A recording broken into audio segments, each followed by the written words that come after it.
Hello, this is Rebecca Circle, and today I'd like to teach you the front splits on the mat. So come on over, Ed, and come onto your hands and knees, please. So you want to start with the long spine. Head on the spine, head in line with the tailbone. Push the mat away. Step your right foot inside your hands. So basically you're framing your foot with your hands. From there, I would curl your toes under just for balance. And then you want to square the box, square the hips and shoulders, and then lean slightly forward into the wind until you feel the stretch in the front of the left hip for him because his right foot is forward. And then if available to, you have to balance here, so be careful. Bring your hands on the front of your right thigh one at a time. You have to use your core strength to balance. And then he's dropping his tail. You're going to lean a little bit into it. So the spine is in alignment with the tailbone. You're drawing your tailbone under, and it's almost like you're lifting your pubic bone up to your belly button, opening the chest.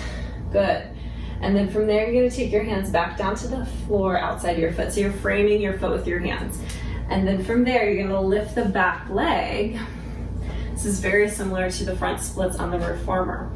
Okay, so then from here, you want to lift your abdominals so you're not resting on your thigh, but you're active. That's it. The pelvis stays here. You bend and you straighten 3 times. 1. The hips don't move. 2.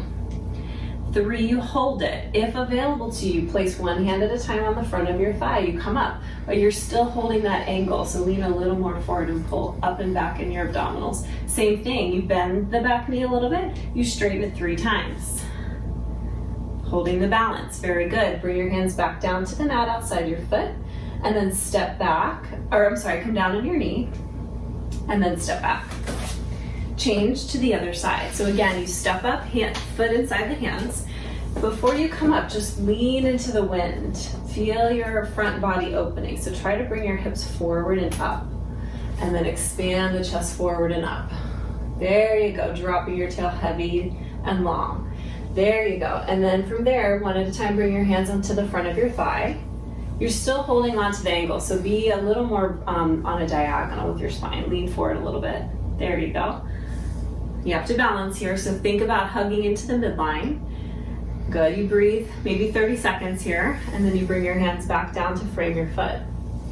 Good, and then from here you're gonna lift that back leg up, but keep the hips level to the floor.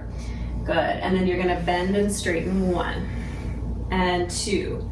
Hold it 3, pull up in your stomach to find the balance. Carefully bring your hands to the front of your thigh, hold it, keep the angle, so lean forward a little bit. And then bend and straighten. And he could also maybe bring the arms in front of his chest like a genie or behind the head as an extra challenge. Good, and then you're going to place your hands outside your foot, bend the back knee, bring this down to the mat. Good, step back. And then you could just sit back into a rest pose to finish. One way to finish. Hope that helped with your front hip flexors, stretching those out. Thanks for watching.